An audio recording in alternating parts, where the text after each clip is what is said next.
Because understanding great literature is better than trying to read and understand yet another business book. On the Leadership Lessons from the Great Books podcast, we commit to reading, dissecting, and analyzing the great books of the Western canon. You know, those books, from Jane Austen to Shakespeare, and everything else in between, that you might have fallen asleep trying to read in high school. We do this for our listeners, the owner, the entrepreneur, the manager, or the civic leader who doesn't have the time to read, dissect, analyze, and leverage insights from literature to execute leadership best practices in the confusing and chaotic postmodern world we all now inhabit. Welcome to the rescuing of Western civilization at the intersection of literature and leadership. Welcome to the Leadership Lessons from the Great Books podcast. Hello, my name is Hasan Sorrells, and this is the Leadership Lessons from the Great Books podcast, episode number 134. There are some books in the world that are so difficult, so deep, and that bring up so many complicated and important ideas that they require us as readers and as leaders to taste, chew, and swallow them slowly. Some such books, some types of those books we have covered on this show, and we will revisit this year as time and temperament permit, including War and Peace, About Face by Colonel David Hackworth, and Crime and Punishment, and of course Sitting Bull, His Life and Legacy. By the way, we'll also be revisiting The Count of Monte Cristo this year as well. However, the book we are introducing to you today is one with which I had little familiarity initially. This is not to say I didn't know the title of the book. I'd actually had it sitting on my bookshelf in my library for at least, I think, 4 years up to this point. And I had heard about the author. I'd heard his name pop up occasionally, floating through the circles of Reformed theological thinking on Twitter or X that I sometimes still run in. But this author, at least for my particular position in the universe, hadn't really made a dent. Once I cracked the book open and began to read it, I discovered that it was a book that is so relevant for leaders and for leadership. I wondered what exactly it was that had put me off from reading it for so long, or put me off from reading it up until this particular time in this particular moment. Other than Zen and the Art of Motorcycle Maintenance by Robert Pirsig, I am unaware of other books that so artfully, clearly, and masterfully describe in philosophical and pragmatic details the intersections between manual labor and the challenges of an increasingly digitized, narcissistic, and solipsistic national culture. But this book we're covering today offers a way out of our current predicament and provides pragmatic solutions to the challenges inherent in the existence and in us existing in what is still deeply a material world. After all, I'm still walking around in a body just like you are. I'm still sitting in a studio behind a microphone recording this podcast, and it's cold where I'm at, so I still have the heat on. By the way, I'm sure you're still dressed while you're listening to this. The hard, cold material world won't go away, no matter how much the tech bros of Silicon Valley and the Madison Avenue marketers would desire to will it to be so. So today we're going to read a book that's a direct punch in the mouth to all those folks. Today we will be covering the introduction and a little bit of the first chapter and summarizing the ideas within those two sections of Shop Class as Soulcraft, an inquiry into the value of work by Matthew B. Crawford. Leaders, take hold of the material world around you, Build something with your hands.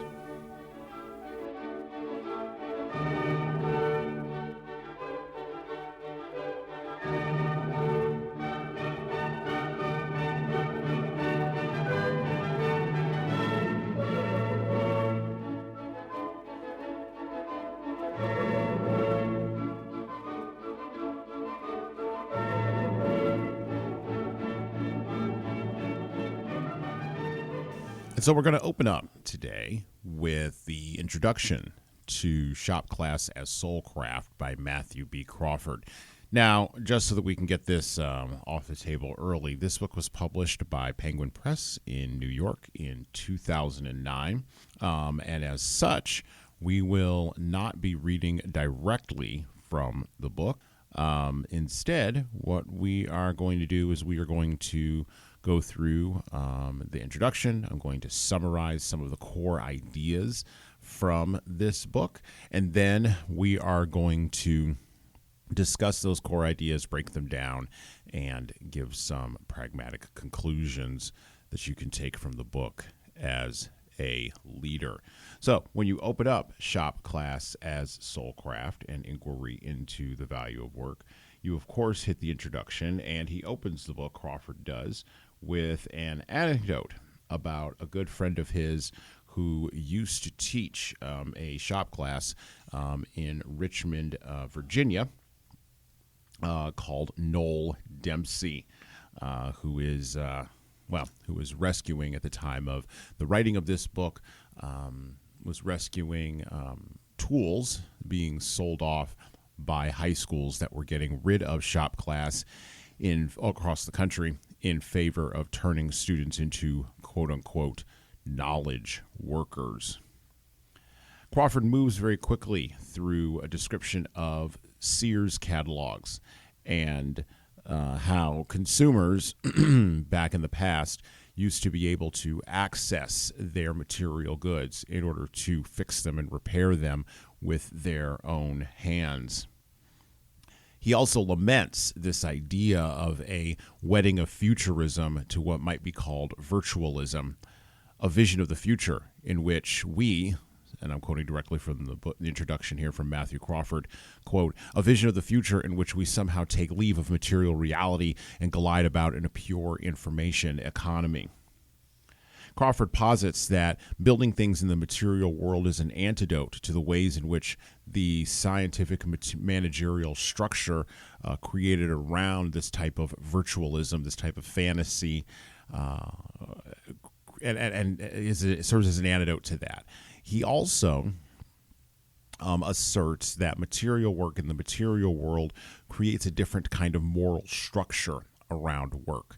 And he's going to talk a lot about the moral structure around work and what that actually means in later chapters, which we'll cover in later episodes of this show this year. But it's an important point to remember from Crawford. Also in the introduction, Crawford states that he believes the ideal of manual competence is an antidote to quote-unquote more ghostly kinds of work. He doesn't degrade knowledge work. He doesn't degrade the working of the mind, but he definitely favors it. And by the way, we'll talk about the background of Matthew Crawford here in the next section. He is not an unintelligent person himself, not a person who is ignoring the cognitive load, but he is a person who believes that cognition and manual dexterity must go together. Finally, he predicts that many of the challenges we're going to have at scale in a future of artificial intelligence software that completely disintermediates the scientific manager and provides the ability at an even deeper level to, as I already said, glide about in a pure information economy.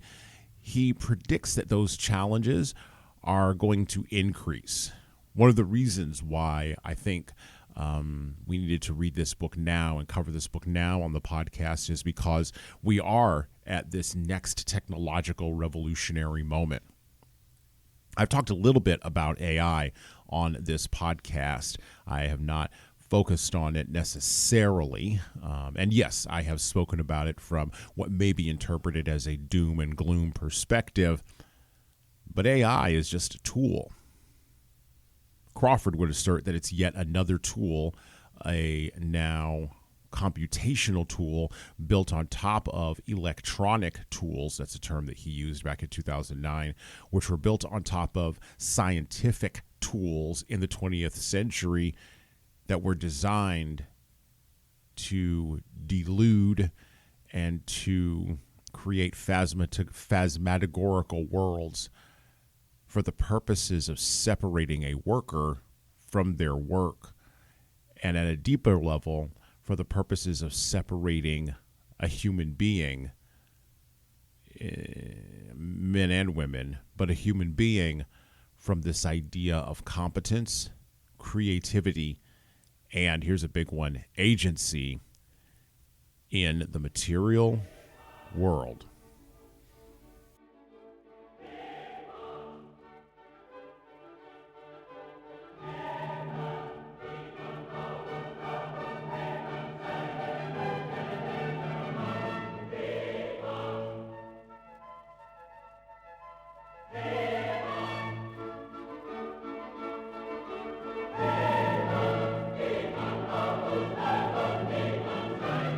So who is Matthew B. Crawford?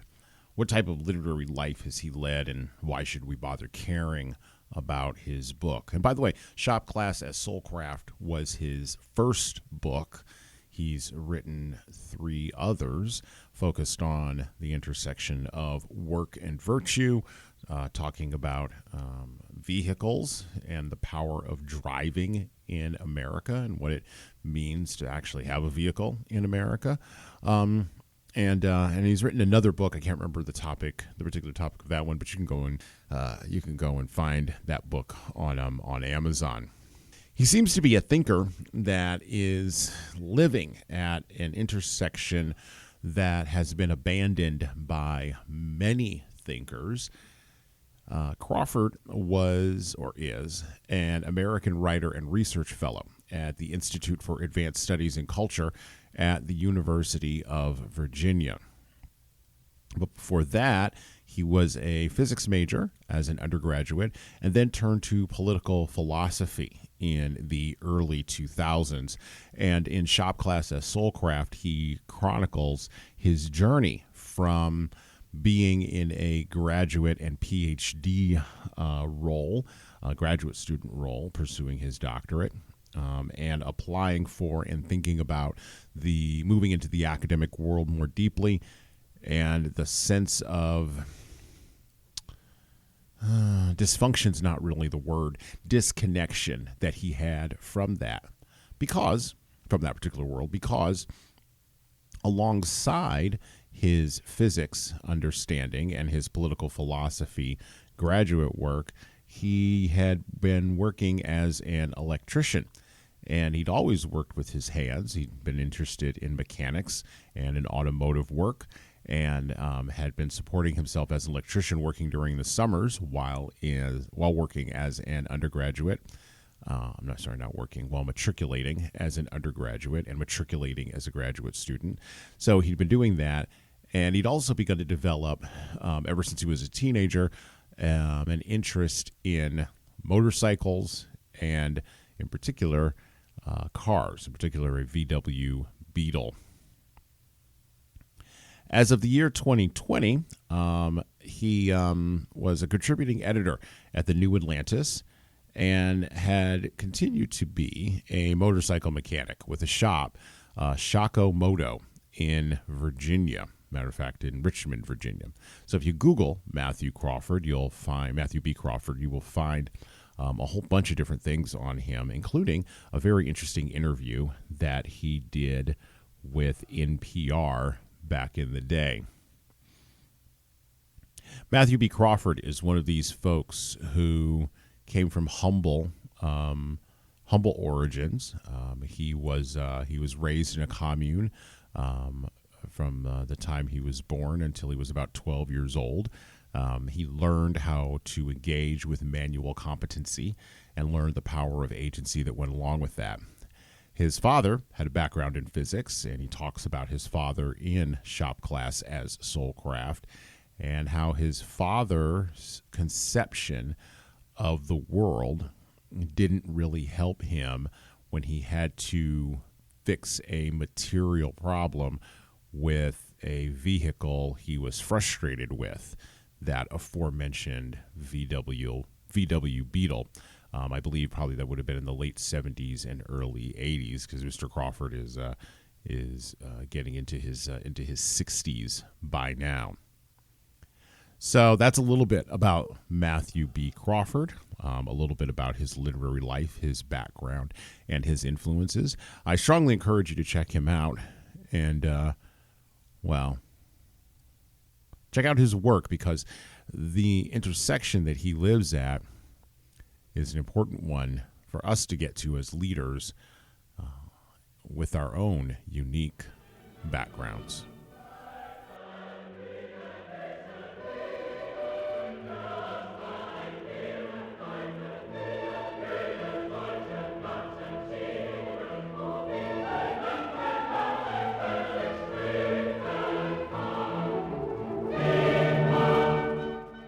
All right, back to the book. Back to Shop Class as Soulcraft by Matthew B. Crawford.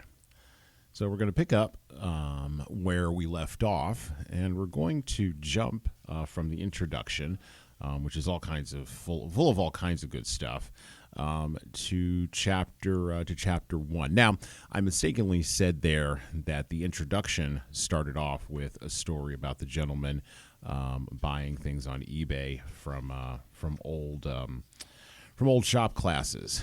And actually the introduction really does start with, and I need to correct this, a dealer of a machine tool warehouse in Richmond, Virginia. Chapter 1 of Shop Classes Soulcraft, a briefcase for the useful arts, that's a subtitle of the chapter. The title of the chapter begins with Tom Hull, who used to teach welding, machine shop, auto shop, sheet metal work, and computer-aided drafting at Marshfield High School in Coos Bay, Oregon, who says, and I quote, "A lot of schools shut down their shop class programs in the 1990s when there was a big push for computer literacy." And he's right. They did. Matter of fact, I graduated high school, just to make this a little bit personal, I graduated high school in 1997. I had to think about that for a minute. Anyway, I graduated high school in 1997, and I did not take a shop class, actually, during the course of my high school career. Now, I did learn how to pull an engine out of a vehicle and drop a new engine in to a vehicle, but I learned that from my stepfather rather than from the public school system.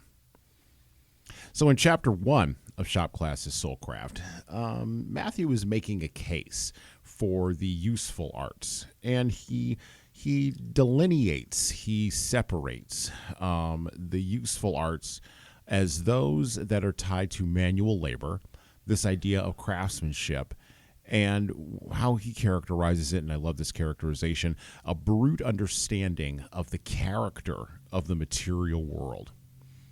So, just to make this really simple, every time a natural disaster shows up, the hurricane that hit North Carolina last year, the fires currently burning Los Angeles, in Southern California, when a hurricane strikes New York City, or when a earthquake strikes San Francisco, when a volcano goes off somewhere in the world, or when a winter storm shuts down our very fragile, in the United States anyway, electrical grid system.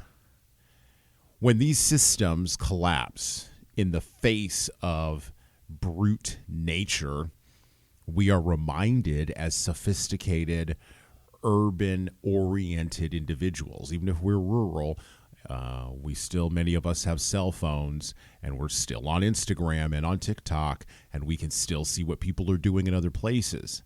The urban and the rural have merged together. So in this world where everyone knows everything about everybody, or at least can find it out, where the world has flattened, where the distinctions between urban and rural, between the work that is flashy, like that of being an influencer, and the work that is practical, like that of being a plumber, where those lines have attempted to be blurred, the useful arts deal with the character, deal with the brute character of a world that is natural, a world that is material.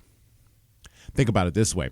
When a mudslide happens, an Instagram influencer isn't going to show up to your house with a backhoe.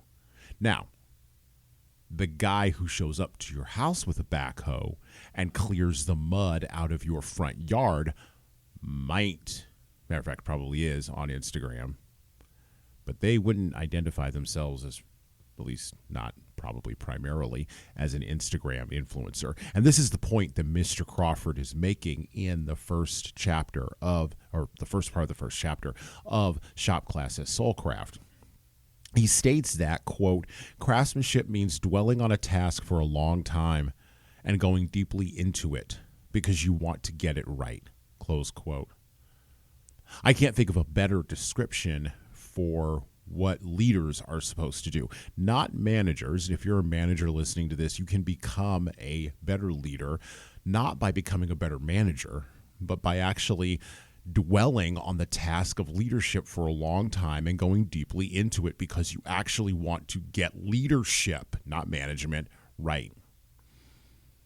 Crawford addresses as well the cognitive demands that are required, that are placed on us as human beings by the doing of manual work. I already mentioned plumbers and the guy who runs the backhoe, but construction workers, carpenters, automotive, not technicians, but mechanics, the people who lay road and the people who lay brick. There are cognitive demands to all of that work that in an information and in a more technological age we actually dismiss. And by the way, in a world of AI, a world of large language models, the work that is done in those areas defies large language models because that work creates experiences in a material world that the LLMs are still shut off to. The cognitive demands of manual work create a certain species of wisdom, Crawford continues, and he points out that the original idea of wisdom began with a Greek root, a Greek word that focused on the acquiring of technical skill through disciplined perception. Matter of fact, and I quote, in the tradition that developed in the West, wisdom lost the concrete sense it originally had in Homer. In religious texts, on the one hand, wisdom tended toward the mystical. In science, on the other hand, wisdom remained connected to knowledge of nature, but with the advent of idealization such as the frictionless surface and the perfect vacuum, science too adopted a paradoxically otherworldly idea of how we come to know nature. Through mental constructions that are more intellectually tractable than material reality, hence amenable to mathematical representation. By the way, he doesn't dismiss mathematics, but he merely says that it can only take you, just like software, so far.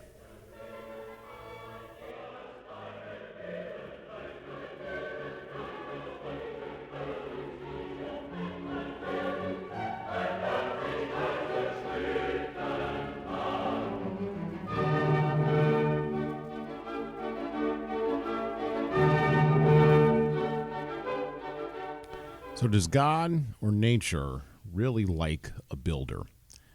And how does God or nature define a builder?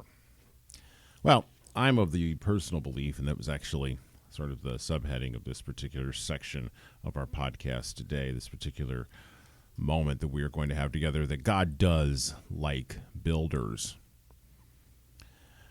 One of the things that obsesses parents and children alike, and Crawford talks about this much later on in his book, and we'll talk about this as we go through the book this year, but one of the things that obsesses parents and children alike in America is this idea, or the idea, of getting a quote-unquote good job, making a good living, and living a quote-unquote good life.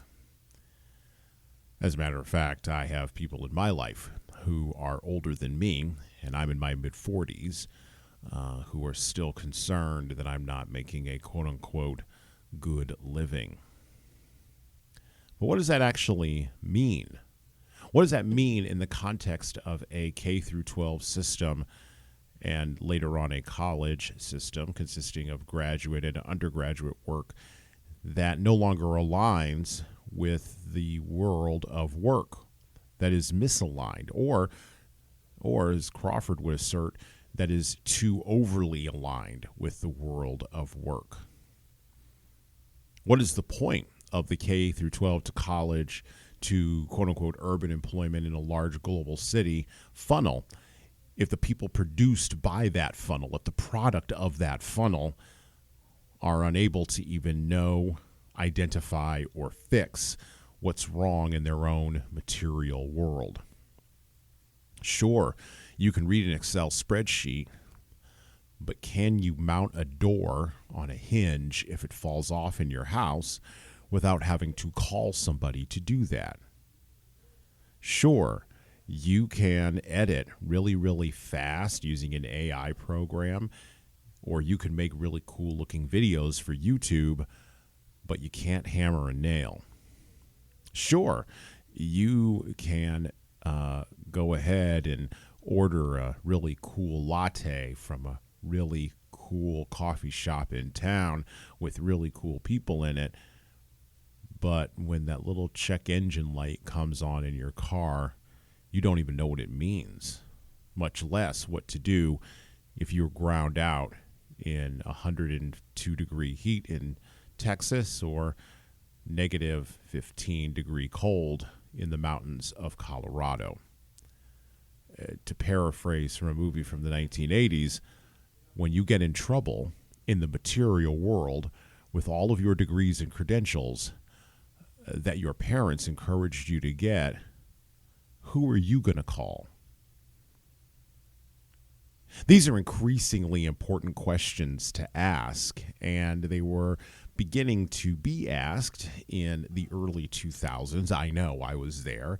I was in college in the early 2000s as an undergrad and then as a graduate student, and I worked in colleges and universities for about the first 15 years of what is nominally considered to be an adult life, attempting to make a quote-unquote good living.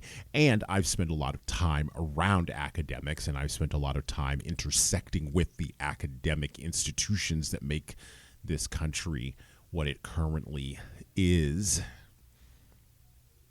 And none of these questions that I've asked can be answered by the academic institutions because they don't consider them to be part of their purview. They consider those questions to be part of the purview of quote-unquote private institutions or quote-unquote larger society or quote-unquote individuals or quote-unquote systems. They don't consider those questions to be even relevant. But parents do consider those questions to be relevant, or at least they should. And so should students, particularly students in their late teen and early 20s. Does autonomy, agency, and competence mean anything in a world where everything is a distraction, a consumption, and the globalist universal message of a post-Cold War political and economic system still doesn't have all of the shine quite off of it just yet? I think autonomy, agency, and competence mean everything. Matter of fact, during COVID, and I'll go on a little bit of a rant here, during COVID we saw a decline in competency, not in the plumber or the road builder or the garbage man or the automotive mechanic. We began to see a decline in competency in the service person, the delivery driver, the waiter or waitress. Isn't that interesting? A decline in competency where people are serving people in the material world because we still need to eat food. But there was an increase in competency in interactions between people around objects in the material world. I think autonomy, agency, and competency mean quite a lot. I think Crawford would agree with me about this. And shop class as Soulcraft makes that assertion as well. Look, we've been asking these questions at a higher and higher level since the early 2000s, and we've been asking these questions and demanding answers more and more insistently, not just from academic systems, but overall from the Western culture in general, and, of course, the educational systems of the United States. And we haven't been getting good answers. And so parents and children have been wandering away from these institutions, not en masse, not in gigantic flood-like deluges, but in small drips. The pitter-pattering of little feet as they go out the door to explore other options. The COVID-19 crisis of 2020, 2021, and 2022 fully revealed, fully lay bare the assumptions that we've been operating and laboring under, in the United States anyway, for at least the last 100 years. Assumptions about a quote-unquote good living, assumptions about living in a quote-unquote urban environment, assumptions about the value of an advanced degree, and assumptions about the work that goes in to delivering you that latte. Reality likes material reality. And we are seeing a bifurcation in America and globally between people who really, really, really like living in the virtual machine, the virtual electronic machine of pretend, where we can be avatars with voices and faces and bodies that are not real. A bifurcation between that world and the world of, natural disasters, the world of fires and floods, mudslides and earthquakes, the world of pandemics and roads, the world of plumbing and homeless people, the world of buildings that are no longer maintained and fall down, and bridges that cannot be rebuilt because we do not have the knowledge to do so, that has to exist in people who operate with autonomy, agency, and competence against, or maybe with, the people who live in a virtual world. It's time for leaders to decide in which world they are going to lead.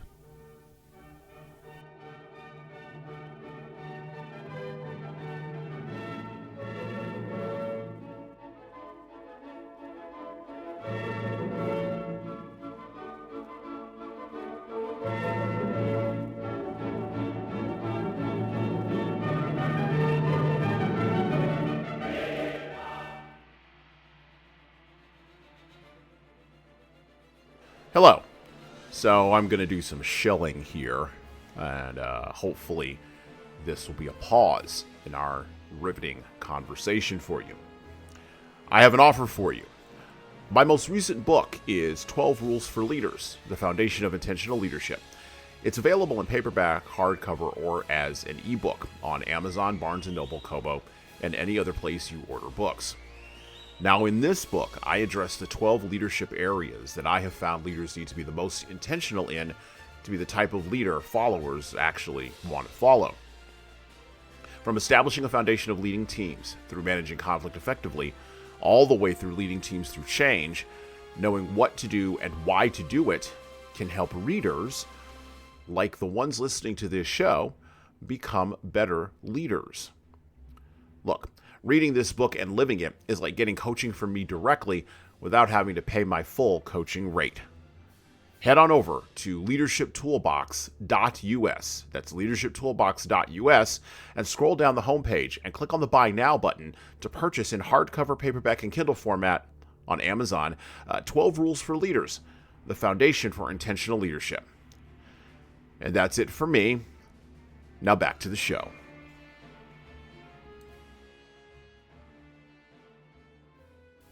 Back to Matthew Crawford, back to Shop Class as Soulcraft. We remain in Chapter 1, summarizing, talking, asserting. Flipping through Chapter 1, a brief case for the useful arts, there's another piece in here where Crawford talks about arts, crafts, and the assembly line. And this is something that I am very much, I shouldn't say in favor of talking about, but I wish more people knew the history of. You can read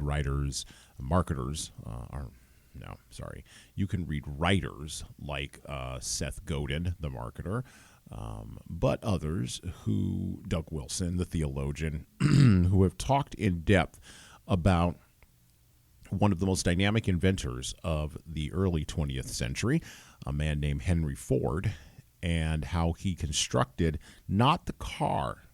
Everybody thinks that was his big insight or his big innovation. And in reality, the big innovation, the big insight was the assembly line. And Matthew Crawford takes apart the assembly line, and he opens with talking about how, quote, early in the 20th century, when Teddy Roosevelt preached the strenuous life and elites worried about their state of over-civilized spiritual decay, the project of getting back in touch with quote-unquote real life took various forms. One was romantic fantasy about the pre-modern craftsman. It was understandable, given changes in the world of work at the turn of the century, a time when the bureaucratization of economic life was rapidly increasing the number of paper shufflers. As T.J. Jackson Lears explains in his History of the Progressive Era, No Place of Grace, the tangible elements of craft were appealing as an antidote to vague feelings of unreality, diminished autonomy, and a fragmented sense of self that were especially acute among the professional classes, close quote. So Crawford opens up this chapter on the assembly line by talking about the progressives, right? Most people don't understand the history of the progressive movement. As a matter of fact, I would encourage you to go back and listen to the episode that we published at the beginning of last year, 2024, when we talked about Woodrow Wilson's book with Libby Unger and his little screed that he wrote. Woodrow Wilson was the classical Democrat progressive, by the way. His great-grandchildren are Alexandria Ocasio-Cortez, and every blue-haired progressive that you've seen on Blue Sky. But on the right wing in America, there is also right-wing progressives. Right-wing progressivism began politically with Teddy Roosevelt, and we also covered some of his writing and thoughts on the podcast. I would encourage you to go back and listen to some of those. His great-grandchildren came down in the form of or in the visage of everyone from John McCain to Mitt Romney to Liz Cheney. Anyhow, I'll leave off the political implications of this. You can think through that on your own. You're a smart and erudite listener. If you weren't, you wouldn't be listening to this show. But Crawford's point is that progressivism really looked at craftsmanship as a romantic escape from paper pushing, a romantic escape from bureaucratization. And the elites pursued this, fiddling around on their boats, having their properties at their estates, riding their horses, these kinds of things. But the average person in the early 20th century still worked on a farm, and most farm workers had not transitioned into the urban environment that basically was going to be built out because of the technology known as the car. This sense of a bureaucratized economic life and diminished autonomy and human agency in a material world was looked at as a loss. In our time, it's just looked at as the way things, quote unquote, are. But in the early 20th century, this was looked at as a real loss. And Crawford points out that institutions used the decline in craftsmanship to create a new work order. Not a new world order, a new work order, a new scientific order, and even, because progressives, starting all the way back with the abolition of slavery, really like this project, a new moral order. But a moral order divorced from religion, a moral order divorced from the fundamental realities of the material world, a moral order around technological fantasies first brought to you by the assembly line and later sold to you by the marketers on Madison Avenue. In chapter 1, Matthew Crawford makes the point that bucking the quote-unquote moral weight of egalitarianism, that this sort of idea of the assembly line applied to K through 12 education implies bucking that moral weight of egalitarianism would take courage from high school principals to push students towards the cognitively rich work of manual labor.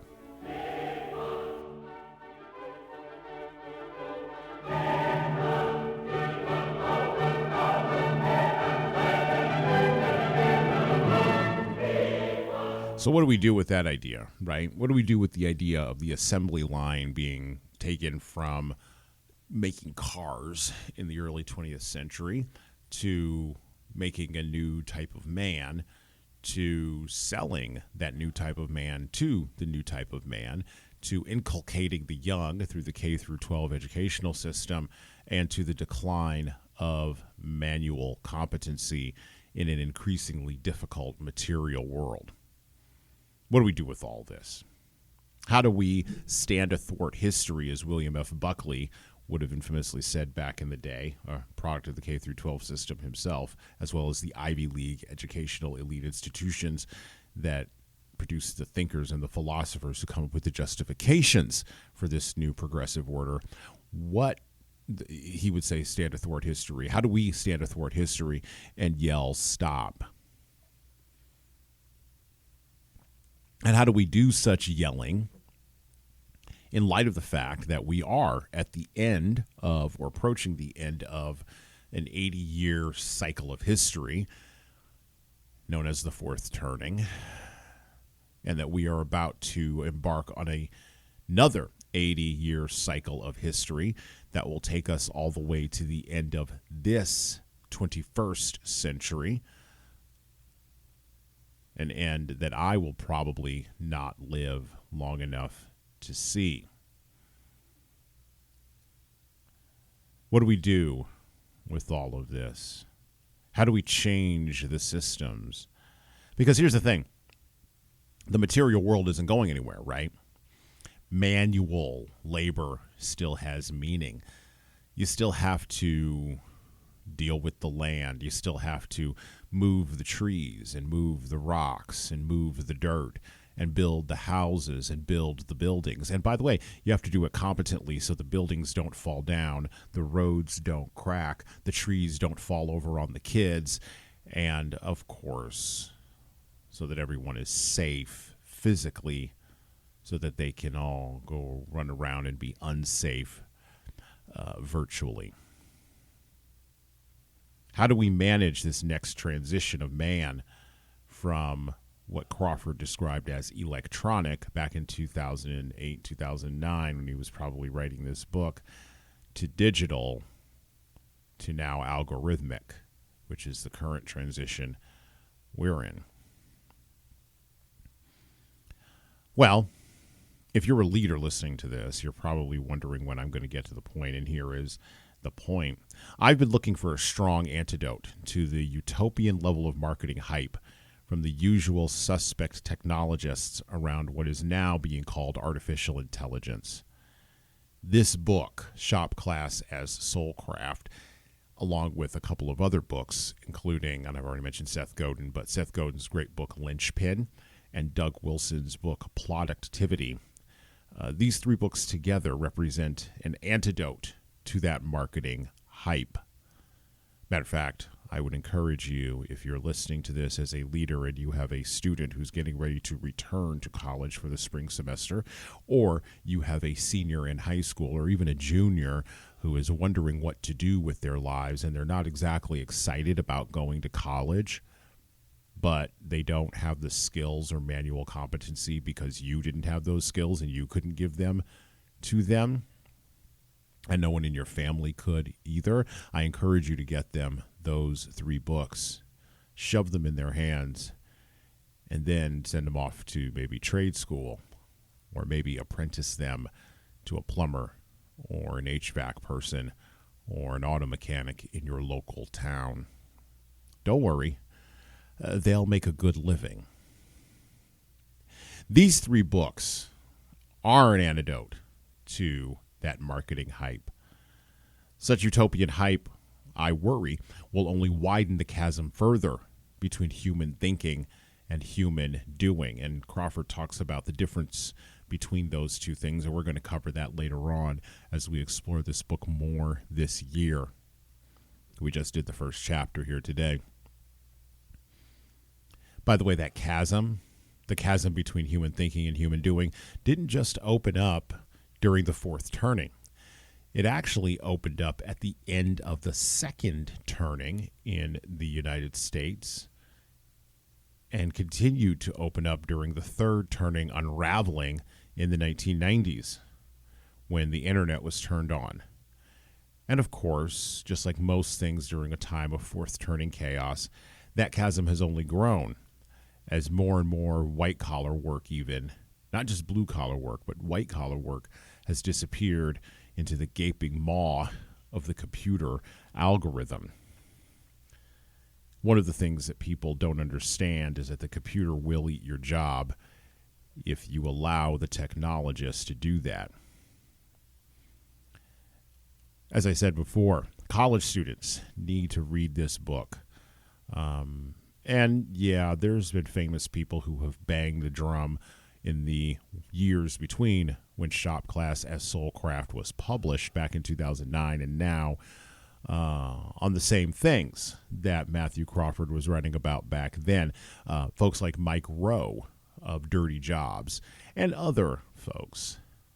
Andy Frisella, I'm thinking of him as well, banging the drum and banging the drum and banging the drum. But the problem is that up until about the COVID crisis, too many people were still too invested in the system, thinking that, of course, if we just throw more money at it, if we just throw more people at it, if we just throw smarter people at it, it'll all work out in the end. By the way, that's the conceit of scientific managerialism, brought to you by Frederick Winslow Taylor, the guy who brought Henry Ford the assembly line and made it better.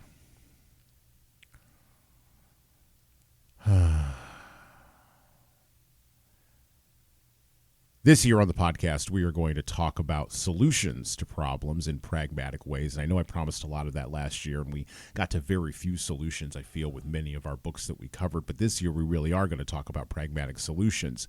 We really are going to talk about how to begin with the basics as we go into a cyclical spring. So let's address that.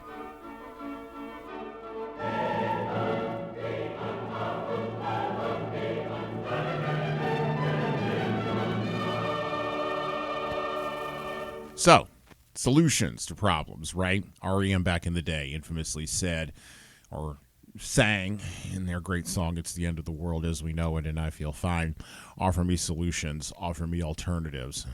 And of course, as being avatars of Generation X during that period of time in the 90s, they intoned, and I declined. Anyway, I am going to offer solutions right now. I'm going to offer some some ideas.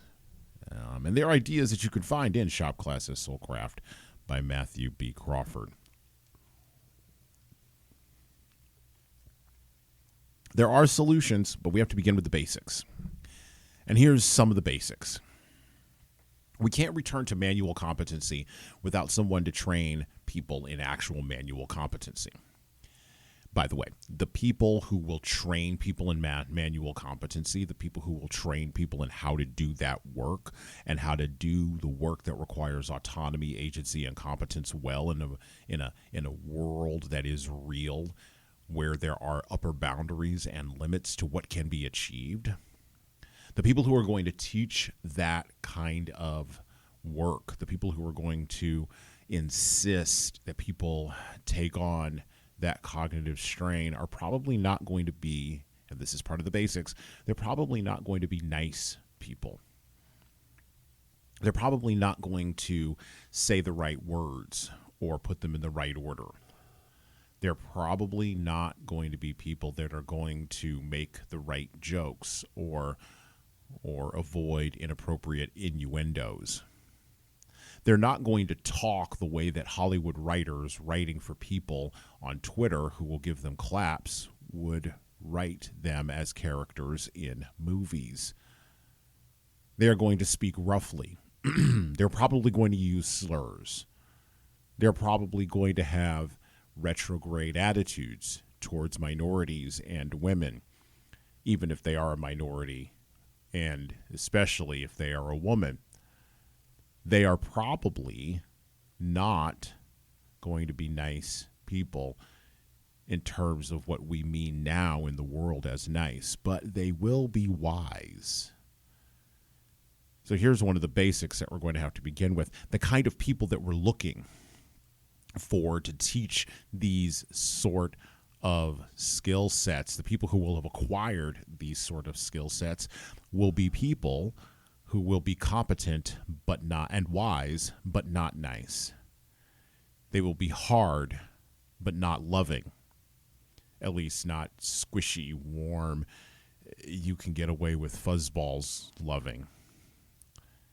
They're going to be hard. They're going to be not nice. They're going to be difficult to get along with. They're probably going to be taciturn and not tell you or tell their students everything all at once. And they will probably be people who would rather show than tell, because too many words can sometimes block out intuition. We have to begin with the basics. We have to begin with the kind of people we are looking for. Leaders, if you want to be one of those kinds of folks, you're going to have to go and get information and competency and skill and spend time with the kinds of people who probably you wouldn't pick to work with and you wouldn't pick to lead.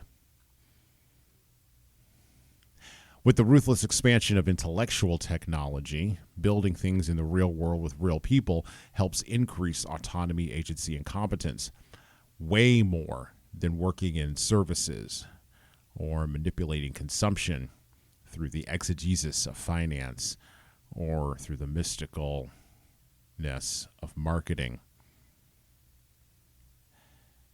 The other thing that we're going to have to understand is that the acquiring of manual competence requires us, all of us, myself included, to put down our narcissism, put down our overweening self-regard, because we can successfully manipulate an algorithm, or we can get an LLM to do what it is we want it to do, or we can navigate Instagram really well. But this person who can hammer a nail, well, they can't manipulate the internet, so they must not exist. We're going to have to put down our narcissism. We're going to have to put down our overweening self-regard. Narcissists tend to become uncomfortable in the presence of manual competence because their presence means that there's actual friction in a place that a narcissist basically has no foothold in, the material world. A place where, as I said before, there are boundaries, there are barriers, and there are borders. At a basic level, leaders in organizations of all sizes, but let's start with the small ones and then move into the medium-sized ones, because as you go to scale, this becomes infinitely harder. But leaders need to push back on the myth of a coming singularity. There is no and will never be a digital, electronic, or virtual eschatology that will be able to successfully compete against the brute reality of the facts of the material world. Let me be blunt. If you build your AI computing data banks on land next to a hurricane-prone coast, and a once every 20-year hurricane comes, it's going to kill your server houses. And you're going to have to find somebody to pour the concrete to rebuild them. And that person better be competent the first time. Leaders need to speak this out to their organizations, their networks, their families, and their communities. If they don't, they'll have no one to blame but themselves when competency and agency, or as competency and agency, continue to drain out of the world. By the way, the kinds of people that you're looking to teach these sort of basics in the useful arts to the young, the unwise, and even the incompetent, the kinds of people you are looking for are people who are serious. Maybe not necessarily intellectually serious, but they are intuitively serious. They know a valuable idea when they hear one, and they know what is not valuable when they hear it too. By the way, they have a not nice word for things that are not valuable. It is time to lay the cornerstone of a new world right around the corner that will look geopolitically, and this is at scale now, like the world before World War I, economically like a return to real gold-backed material currency, and psychologically this new world will look like a return to a humble acknowledgement of the practical limits of hard material reality, what you can do and what you actually can't do, and saying no to what you can't do while fully exploring what you can do. But in order to do all this, we have to continue to explore pragmatically and understand pragmatically where to go ahead from here. And well, that's it for me. Thank you for listening to the Leadership Lessons from the Great Books podcast today. And now that you've made it this far, you should subscribe to the audio version of this show on all the major podcast players, including Apple iTunes, Spotify, YouTube Music, and everywhere else where podcasts are available. There's also a video version of our podcast on our YouTube channel. Like and subscribe to the video version of this podcast on the Leadership Toolbox channel on YouTube. Just search for Leadership Toolbox and hit the subscribe button there on YouTube.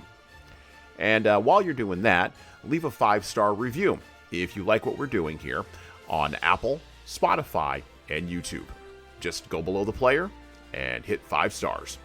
We need those reviews to grow, and it's the easiest way to help grow this show.